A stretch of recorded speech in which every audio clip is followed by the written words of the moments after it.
Buenas tardes, compañeros, compañeras y profesor. Soy Luciano Fabres y junto con mi grupo vamos a explicar el desarrollo del ejercicio propuesto que tiene como finalidad encontrar la temperatura inicial de una masa de aire que pasa por distintas fases, ascendiendo y descendiendo adiabáticamente.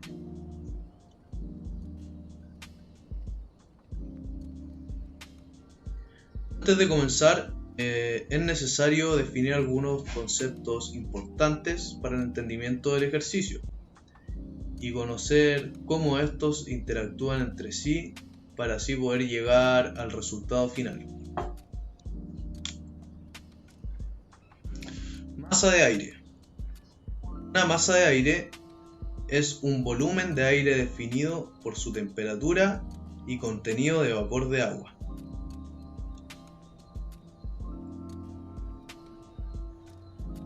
Proceso adiabático. El proceso adiabático lo definimos como un proceso en el cual un sistema termodinámico, en nuestro caso una masa de aire, no intercambia calor con su entorno, pero sí su temperatura y humedad relativa.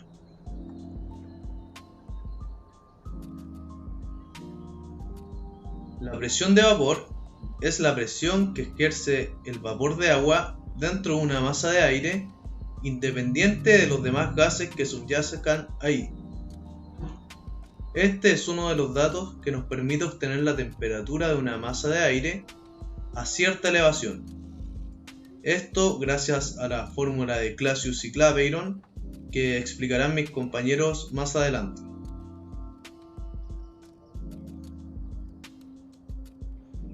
Humedad relativa.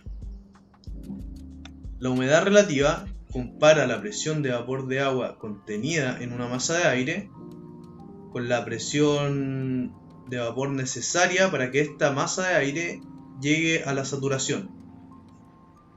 En otras palabras, podemos decir que la humedad relativa es un porcentaje de la humedad de saturación y su unidad de medida es en gramo partido en metro cúbico. Con este dato podemos calcular la presión de vapor de saturación con la fórmula de humedad relativa también explicada más adelante.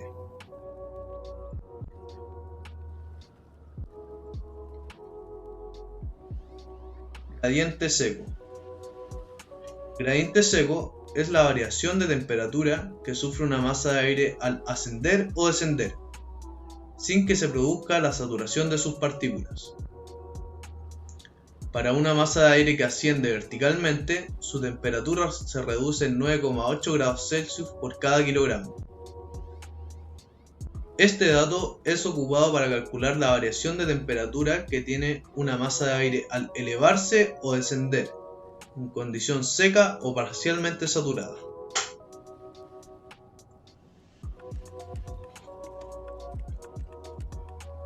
Punto de rocío.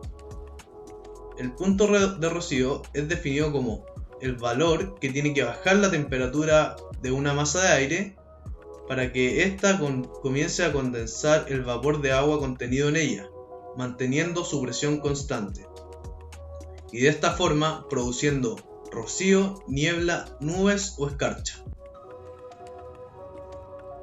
Con esta temperatura podemos determinar la presión de vapor de agua que tiene la masa de aire en dicha cota o elevación. Finalmente, definiremos precipitación como el proceso mediante el cual una masa de aire elimina el exceso de vapor de agua. Esto ocurre debido al enfriamiento de las nubes, lo que acelera la condensación y permite la unión de las partículas de agua existentes en esta masa de aire, formando gotas, nieve o granizo, dependiendo de la temperatura y elevación a la cual se encuentre esta masa. Este proceso tiene una gran importancia, ya que al precipitar, la masa de aire alcanza una condición mínima de saturación, lo que conlleva a que su descenso será en condición seca. Buenas tardes compañeros, compañeras, profesor. Soy Diego Riquelme y yo les voy a presentar las relaciones, funciones y ecuaciones que vamos a ocupar durante la primera parte de la materia y para resolver el ejercicio propuesto.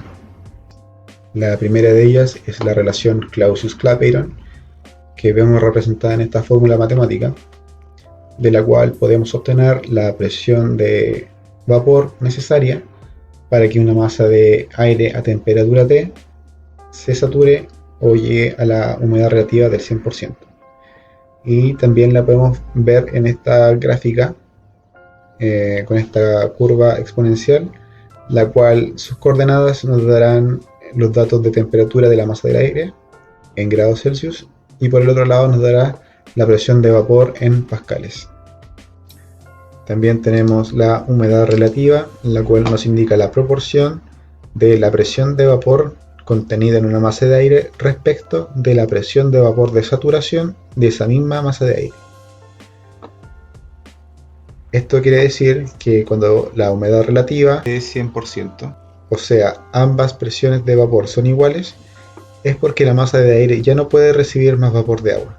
A medida que la temperatura aumenta, la capacidad de recibir vapor de agua de la masa de aire también aumenta. Por lo tanto, la proporción disminuye. También tenemos la ecuación de temperatura respecto del gradiente adiabático.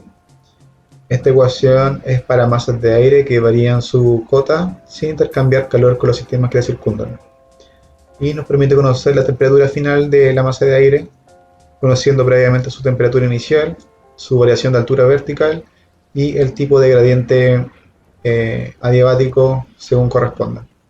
Este puede variar en gradiente adiabático seco para masas de aire no saturadas y gradiente adiabático húmedo para masas de aire saturadas. Generalmente se considera que la variación de temperatura para el gradiente adiabático seco es de alrededor de 1 grado por cada 100 metros de ascenso o descenso.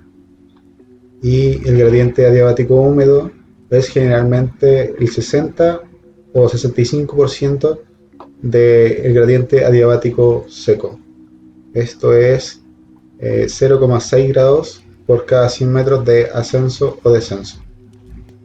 Las diferencias de variación de temperatura respecto a la altura entre los gradientes adiabáticos secos y gradiente adiabático húmedo se debe principalmente a que las masas de aire, al ir ascendiendo, se encontrarán con una presión atmosférica menor. Esto logrará que la masa de aire se expanda, reduciendo la capacidad de enfriamiento de la masa. Por otro lado, el vapor de agua al condensarse liberará calor, disminuyendo también los efectos de los gradientes adiabáticos. Bueno, profesor, compañeros y compañeras, me presento, soy Johan Zárate y junto con saludarlos me dispondré a explicar la fundamentación de asunciones o estimaciones utilizadas para realizar la resolución del problema presentado. Bueno, comenzaré leyendo y analizando previamente el ejercicio. Una masa de aire no saturada se encuentra en la cota 35 metros sobre el nivel del mar. Esta asciende hasta la cota 853. En la cota 794 de su ascenso se produce la formación de nubes. Una vez alcanzada la cota 853, la masa de aire elimina el exceso de vapor de agua mediante la precipitación, alcanzando una condición de mínima saturación. Luego de esto, desciende a la cota 45 metros. ¿Cuál es la temperatura que inicialmente tenía la masa de aire si los procesos de ascenso y descenso son adiabáticos? El punto de rocío al final de todo el proceso es de 10.2 grados Celsius, el gradiente adiabático húmedo es un 63% de gradiente adiabático seco y la humedad relativa al final del proceso es de 45%. Del enunciado me permito realizar este bosquejo para explicar mejor el procedimiento a realizar. Bueno, tenemos una masa de aire que sube desde la cota 35 o punto 1 hasta la cota 794 o punto 2, en la cual comienza la formación de nubes, se comienza a condensar en la masa de aire, lo que provoca que desde el punto 2 hacia el punto 1 tengamos un gradiente seco y desde el punto 2 hacia el punto 3, que siendo este el de mayor altitud, tengamos un gradiente húmedo. En el punto 3, alcanzando su máxima altitud, comienza a precipitar. Y como dice el enunciado, alcanza la condición mínima de saturación. Lo que quiere decir que desde que esta masa empieza a moverse hacia abajo, esta ya no se encuentra saturada, por lo que ocuparemos el gradiente seco en el tramo de bajada. La masa de aire baja hasta la cota 45, siendo en esta cota los datos que nos dan en el enunciado. Del enunciado podemos rescatar los siguientes datos, como la temperatura del punto rocío en el punto número 4, o sea al final del trayecto, de 10.2 grados Celsius, la media relativa, el gradiente adiabático seco y el gradiente adiabático húmedo. Bueno, como se sabe que una masa de aire en el punto de rocío se encuentra saturada, podemos ocupar la relación de Clapeyron para determinar su presión de vapor en la cota 45 o a una temperatura de 10.2 grados Celsius, dando una presión resultante de 1245,16 pascales. Ahora bien, sabiendo la definición del punto de rocío, la cual nos dice que la temperatura del punto de rocío es igual o menor a la temperatura real de la masa de aire, que en este caso se encontraría hacia la derecha del gráfico, esto nos quiere decir que la humedad relativa está al 45% de su capacidad máxima, siendo la total la desconocida, reemplazando en la ecuación de humedad relativa con el 45% y la presión de vapor en el punto 4, nos entrega la presión máxima saturada que puede contener la masa de aire realmente. Ahora bien, como sabemos la presión real de la masa de aire saturada, aplicando la relación de Clapeyron, podemos calcular la real temperatura de la masa de aire.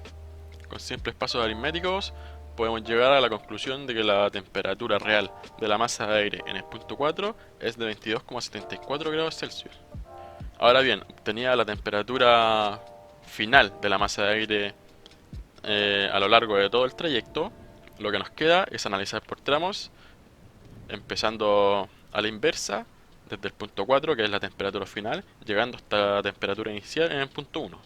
Aplicando la fórmula de la relación de temperaturas finales e iniciales entre el punto 3 y el punto 4, sabemos que del punto 3 al punto 4 esta masa de aire baja con gradiente seco, debido a que en el punto 3 alcanzó la condición de mínima saturación, baja con gradiente seco hasta el punto 4, la diferencia de altura es de 808 metros, esta masa de aire baja, por lo que es positivo. Reemplazando la ecuación, obtenemos que la temperatura inicial de la masa de aire en el punto 3 es de 14,66 grados Celsius. Siguiendo con el mismo procedimiento, tenemos que desde el punto 2 hacia el punto 3, recordamos cuando la masa de aire iba subiendo, está en el punto 2, realiza el cambio de gradiente, produciéndose condensación, por lo que sube 59 metros en calidad de gradiente húmedo y subiendo, por lo que es negativo. Reemplazando en la ecuación, obtenemos que la temperatura inicial en el punto 2 es de 15,03 grados Celsius. Con el mismo análisis y procedimiento, desde el punto 1 hacia el punto 2, esta masa de aire sube adiabáticamente con gradiente seco. Reemplazando en la ecuación, obtenemos la temperatura inicial de todo el trayecto, siendo esta 22,62 grados Celsius. En las masas de aire, y generalmente sobre partículas de polvo, comienza la condensación del vapor de agua. Se forman las gotas de la nube. La nube asciende mientras esté más caliente que el aire que la rodea. Se para al llegar a una inversión térmica.